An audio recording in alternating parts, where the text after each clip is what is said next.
वक्रतुंड महाकाय सूर्यकोटि समप्रभ निर्विघ्नं कुरु मे देव सर्वकार्येषु सर्वदा विघ्नेश्वराय वरदाय सुरप्रियाय लंबोदराय सकलाय जगद्दिताय नागाननाय श्रुतियज्ञविभूषिताय गौरीसुताय गणनाथ नमो नमस्ते। ओम गंगणपतये नमः। ओम सिद्धिविनायक नमः। ओम अष्टविनायक नमः। ओम गंगणपतये नमः। ओम शारदाय नमः। शांताकारं भुजगशयनं पद्मनाभं सुरेशं विश्वाधारं गगनसदृशं मेघवर्णं शुभांगं लक्ष्मीकान्तं कमलनयनं योगिभिर्धान्यगम्यं वन्दे विष्णु भवभयहरणं सर्वलोकैकनाथं। त्वमेव माता च पिता त्वमेव बन्धुश्च सखा त्वमेव विद्या द्रविणं त्वमेव सर्वं मम देवदेव। वसुदेवं सुतं देवं कंसचाणूरमर्दनं देवकी परमानन्दं कृष्णं वन्दे जगद्गुरुम्। ॐ कृष्णाय वासुदेवाय हरे परमात्मने प्रणतक्लेशनाशाय गोविन्दाय नमो नमः।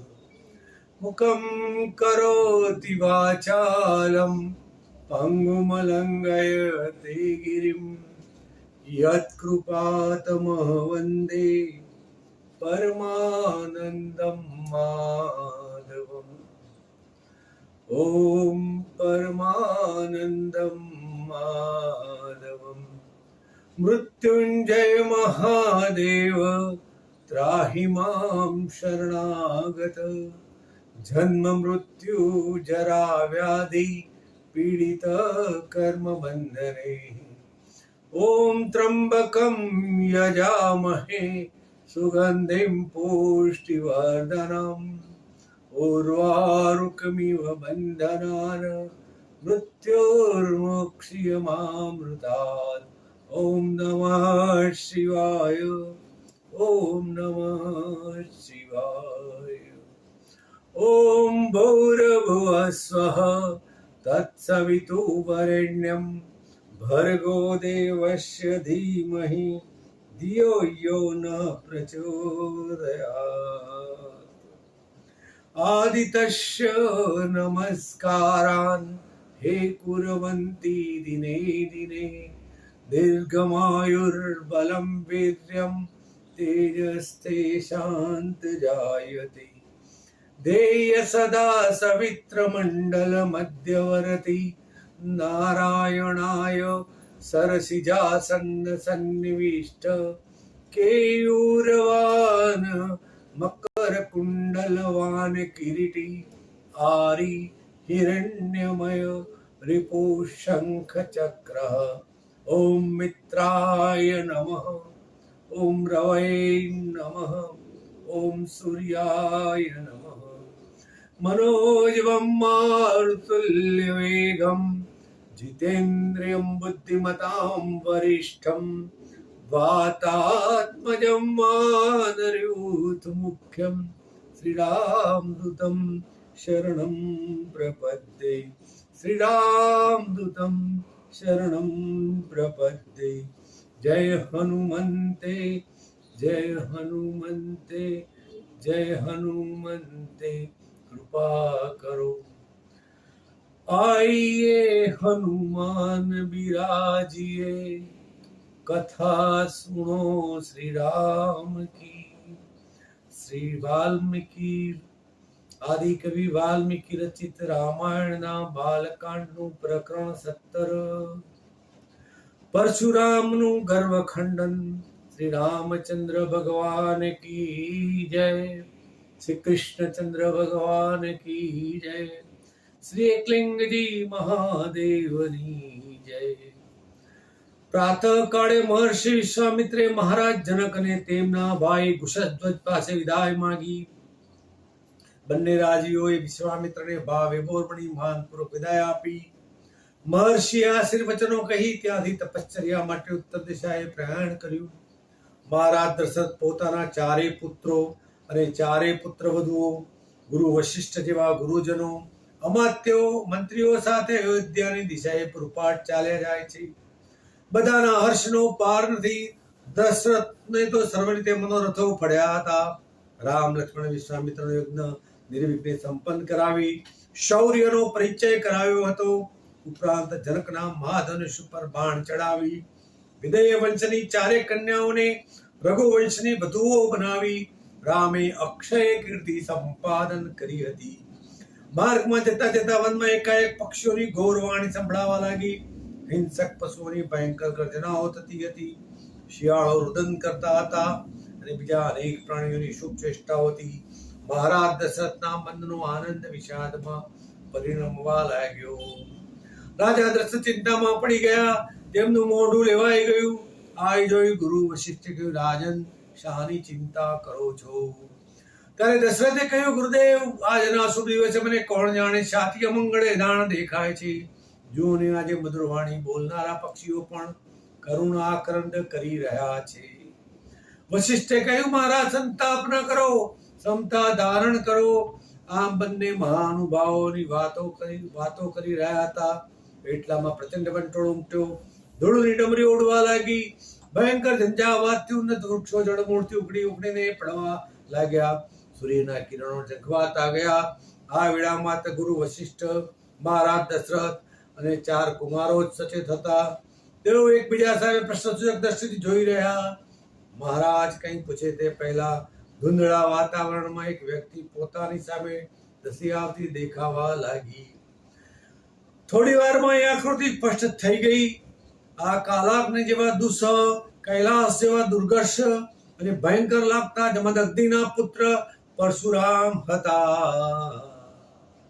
તેમની આંખો અંગારા જેવી લાલચોળ હતી અને ખભા પર મૂકેલી તેજસ્વી પરશુ વીજળી જેવી જગારા મારતી હતી. હવામાં હાથમાં પ્રચંડ ધનુષ્ય ધારણ કરેલું હતું. તેઓને પાસે આવેલા જોઈ રાજા દશરથ ભયભીત વિચારવા લાગ્યા. તેમના પિતા મહર્ષિ જમદગ્નિના વધથી ક્રોધથી ભભૂકતા પૃથ્વીને નક્ષત્રી કરવાની પ્રતિજ્ઞા લઈ ક્ષત્રિયોને જોતા વેદ પરશુથી વધેરી નાખનારા ભાર્ગવ અહીં કેમ આવ્યા હશે? શું તેઓ વેર લેવા અહીં આવ્યા હશે? પરશુરામની આંખોમાં ક્રોધ ભભૂકતો જોતા સમય સૂચકતા વાપરી વશિષ્ઠ અને બીજા ઋષિજનો ત્યાં દોડી આવ્યા અને તેમનું સ્વાગત કરી વિધિપૂર્વક પૂજન કરી અર્ધ્ય અર્પણ કરી દશરથ કહેવા લાગ્યા, પધારો રામ, રઘુકુલ ભૂષણ રામની આજ્ઞા છે, કેમ પધારવું થયું? પરશુરામ બધાના આતિથ્યનો સ્વીકાર કરી જાણે જ્વાળામુખી ભભૂકી ઉઠે તેમ દિશાઓ કંપાવતા ઘોઘરા સ્વારે ગર્જના કરતા રામચંદ્ર સામે જોઈને બોલ્યા, દશરથ કુળ દીપક રામચંદ્ર, તું સાંભળ. તે મિથિલામાં જનક રાજાને ત્યાં મારું આપેલું ધનુષ્ય ભાંગી નાખ્યું. એ તારા પરાક્રમની મને જાણ થઈ છે. ત્યાં તો મહારાજ દશરથ અમરભાઈ બોલ્યા, હે ભાર્ગવ મહર્ષિ પરશુરામ, હું જાણું છું કે તમે પૃથ્વીને નક્ષત્રી કરવાનો નિર્ધાર કર્યો છે. તેમ છતાં મિથિલા નરેશ બ્રહ્મજ્ઞાની હોવાને કારણે કેટલાક ક્ષત્રિયોએ પોતાના બાળકો ઋષિઓના આશ્રમના કુલપતિઓના રક્ષણ તળે મૂકેલા હોવાના કારણે અને સૂર્યવંશી મહારાજ મુલક વેશપલટો કરી છદ્મવેશે સમાધાન મેળવવાના કારણે બચી ગયા છે. મારી આપને પ્રાર્થના છે કે મારા બાળકોએ કે મેં કોઈ અપરાધ કર્યો નથી. આપ વેદજ્ઞ બ્રાહ્મણ અને શક્તિશાળી વીર છો. આપના પરાક્રમથી હું પરિચિત છું. જો રામચંદ્ર કે મારા કોઈ રાજકુમારને કઈ થશે તો હું જીવી શકીશ નહીં. આપ શાંત થાવ અને મને અભયદાન આપો. દશરથના કાલાવાલાની ઉલઘટના કરી ભાર્ગવ પરશુરામે રામચંદ્ર સામે જોઈ ચંડેશ્વરમાં કહેવા માંડ્યું, જો રામ, આ મારું ધનુષ્ય છે તે જનકને ત્યાં ભાગી નાખ્યું. તે મારું જ આપેલું શિવ ધનુષ્ય ત્રંબક હતું અને આ છે તે વિષ્ણુનું આપેલું વૈષ્ણવ ધનુષ્ય છે. દેવલેખમાં પૂજાયેલા આ બે ધનુષ્ય છે. તે બંને ધનુષ્ય દેવશિલ્પી ભગવાન વિશ્વકર્માએ દ્રઢ વચનમાંથી બનાવ્યા હતા. જ્યારે ત્રિપુરાસુરે ત્રિલોકમાં હાહાકાર મચાવ્યો ત્યારે તેના નાશ માટે ભગવાન વિશ્વકર્માએ એક ધનુષ્ય સદાશિવને આપ્યું અને બીજું ધનુષ્ય વિષ્ણુને આપ્યું. આ બંને ધનુષ્યમાં કયું વધારે દ્રઢ છે તે વિશે વિવાદ થયો. વિવાદમાંથી શિવ વિષ્ણુ વચ્ચે કલહ થયો અને કલહ ભારે યુદ્ધમાં પરિણમ્યો. શિવ ધનુષ્યને પોતાની સામે ધસી આવતું જોઈ વિષ્ણુએ ભયંકર હુંકાર કર્યો. વિષ્ણુનો હુંકાર સાંભળતાની સાથે શિવ ધનુષ્ય ત્યાં થંભીને સ્થિર થઈ ગયું. પોતાનું ધનુષ્ય થંભી જવાના કારણે શિવે તે ધનુષ્ય વિદેહવંશી સુકેતુ જનકના પુત્ર દેવરાતને આપી દીધું. આ પ્રમાણે તે ધનુષ્ય મિથિલા રહ્યું. બીજું વૈષ્ણવ ધનુષ્ય અમારા પૂર્વજ ભાર્ગવ ઋષિએ તપસ્યા કરી પ્રાપ્ત કરેલું તે જોવા મારી પાસે છે. આ ધનુષ્ય તમે કાર્તવીર્યને સહસ્ત્રાર્જુનની સહસ્ત્રાર્ધ જેટલી બળશાળી શક્તિશાળી ભુજાઓ કાપી નાખી છે. અનેક ક્ષત્રિયોનો સંહાર કરી તેમના રક્તથી ખાબોચિયા ભર્યા છે. હવે રામચંદ્ર, જો તારામાં શક્તિ અને સાહસ હોય તો ઉપાડ આ વૈષ્ણવ ધનુષ્ય ચડાવ, તેના ઉપર બાણ. તારું બળ મને બતાવ. જો તું સરસંધાન કરી શકીશ તો હું મારી સામે દ્વંદ્વ યુદ્ધ કરવાની તારી યોગ્યતા સ્વીકારી દ્વંદ્વ યુદ્ધ કરીશ. પરશુરામનો ગર્વ ભર્યો પડકાર સાંભળી રામચંદ્ર ગંભીર વાણીથી બોલ્યા, હે મહાભાર્ગવ રામ, તમારા સર્વ પરાક્રમ મેં સાંભળ્યા છે. તમે અમારા પૂર્વજો ઉપર કરેલો ઉપકાર હું ભૂલ્યો નથી, પરંતુ તમે મને જો વિદ્યાહીન સમજતા હો તો તમારો પડકાર હું પાડી લઉં છું. હવે તમે જુઓ, એમ કહી રામચંદ્રે સ્નાયુઓ સુદૃઢ કરી વૈષ્ણવ ધનુષ્યને પગમાં અંગૂઠાથી દબાવી પણછ ચડાવી હળવેથી ધનુષ્ય ઉપાડી તેની મૂઠ ઉપર સરસંધાન કરી પરશુરામ સામે જોઈને બોલ્યા, હે જામતજ્ઞ રામ, તમે બ્રાહ્મણ છો, મારા ગુરુના સંબંધી છો અને પરમ પૂજ્ય છો. તેથી હું આ બાણ તમારા ઉપર છોડતો નથી, પરંતુ તમે મને સત્વરે ઉત્તર આપો કે આ ચડાવેલું બાણ કોના ઉપર છોડું? તમારા કઠોર તપથી મેળવેલી ગતિ ઉપર કે પછી તમને પ્રાપ્ત થવાના અપ્રતિમ લોક ઉપર? બોલો, બેમાંથી કોનો નાશ કરું? જટ કહો. આ વૈષ્ણવ ધનુષ્ય પર ચડાવેલું રામબાણ અફળ તો નહીં જ જાય. રામચંદ્રના દ્રઢ વચન સાંભળી ઘડીભર તો પરશુરામ ડગાઈ ગયા, પરંતુ તત્ક્ષણ સસ્તેને બોલ્યા, રામ, મેં આખી પૃથ્વી કશ્યપને દાન કરી છે, તેથી હું પૃથ્વી પર વસતો નથી. તેથી મારી ગતિનો નાશ કરશો નહીં. મનોવેગથી હું સૂર્યાસ્ત પહેલા જ હિમાલય જઈશ, માટે તપથી મેં જે લોક પ્રાપ્ત કર્યો છે તેનો નાશ કરો. રામે પરશુરામની ઈચ્છા પ્રમાણે બાણ છોડતા તેમના તપલોકનો નાશ થયો. તપલોકનો નાશ થતા જ નિસ્તેજ થયેલા પરશુરામને રામચંદ્રમાં સાક્ષાત વિષ્ણુ સમાન દર્શન થયા. તેમણે રામચંદ્રની અંતિમ પ્રતીક્ષા કરી પોતાના જીવનની અભિલાષા પૂર્ણ કરી. મહારાજા દશરથ અને ઋષિજનોની વિદાય લઈ ભાર્ગવ પરશુરામે હર્ષભેર હિમાલય પ્રતિ પ્રયાણ કર્યું. ગુરુ વશિષ્ઠ, મહારાજા દશરથ, ચારે રાજકુમારો, પુત્રવધુઓ તથા ઋષિજનો અને સમગ્ર જાન અયોધ્યા પ્રતિ પ્રયાણ કર્યું. इति श्री वाल्मीकि आदि कवि वाल्मीकि रचित रामायण बालकांडनो प्रकरण समाप्त. बोलो श्री रामचंद्र भगवान की जय. श्री कृष्ण कन्हैया लाल की जय. बालकांड संपूर्ण. अच्युतम केशवम राम नारायणम वासुदेव श्री हरि श्रीधरम माधवम गोपिका वल्लभम जानकी विनायकं श्रीरामचन्द्रं भजे। सर्वे भवन्तु सुखिनः, सर्वे सन्तु निरामयाः, सर्वे भद्राणि पश्यन्तु मा कश्चित् दुःखभाग् भवेत्। ॐ शान्तिः शान्तिः शान्तिः। हरि ओम तत्सत्। हरि ओम तत्सत्।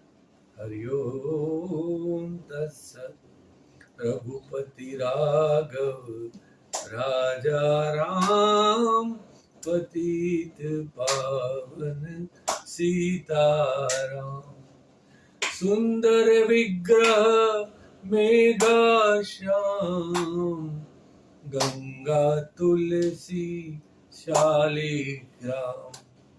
रघुपति राघव राजा राम, पतित पावन सीताराम। सीताराम सीताराम, भगत जन